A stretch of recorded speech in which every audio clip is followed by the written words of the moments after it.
बहुत समय पहले की बात है। एक वीर योद्धा अर्जुन अपने राज्य विजयगढ़ की रक्षा के लिए सदैव तत्पर रहता था। एक दिन राज्य में अजीब घटनाएं होने लगीं। रात के समय लोग रहस्यमयी आवाजें सुनते, खेतों में अजीब सी चमक दिखती और कई सैनिक गायब होने लगे। राजा ने अर्जुन को बुलाया और कहा, यह कोई साधारण घटना नहीं हो सकती, तुम्हें इस रहस्य का पता लगाना होगा। अर्जुन अपनी तलवार लेकर जंगल की ओर चल पड़ा, जहां से इन अजीब घटनाओं की शुरुआत हुई थी। घने जंगल के बीच उसे एक प्राचीन गुफा दिखी। गुफा के द्वार पर अजीब चिन्ह बने थे और जैसे ही अर्जुन ने अंदर कदम रखा, चारों ओर घना अंधेरा छा गया। गुफा के अंदर जाते ही अर्जुन को महसूस हुआ कि वह किसी मायावी शक्ति के घेरे में आ चुका है। दीवारों पर प्राचीन शिलालेख थे जो एक दुष्ट जादूगर कालनेमी की कहानी कहते थे। कहा जाता था कि वह इस गुफा में रहता था और जो कोई भी यहां आता वह कभी लौट कर नहीं जाता।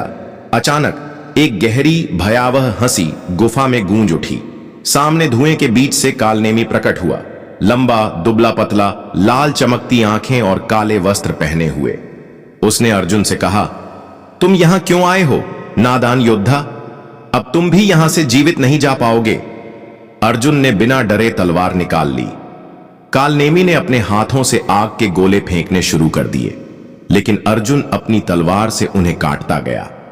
गुफा कांपने लगी और अचानक दीवारों से जंजीरें निकलकर अर्जुन को बांधने लगीं। लेकिन अर्जुन ने अपनी बुद्धि का इस्तेमाल किया। उसने शिलालेखों को पढ़ते हुए जाना कि कालनेमी को हराने के लिए उसे गुफा के अमृत दीप को बुझाना होगा, जो गुफा के केंद्र में जल रहा था।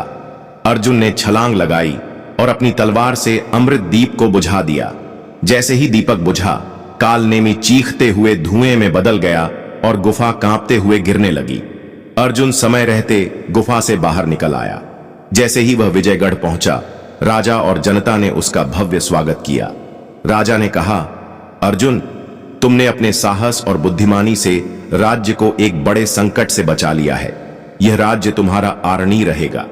इस तरह अर्जुन न केवल एक बहादुर योद्धा बल्कि एक चतुर रणनीतिकार भी साबित हुआ। सीख, साहस और बुद्धिमत्ता से किसी भी कठिनाई को पार किया जा सकता है।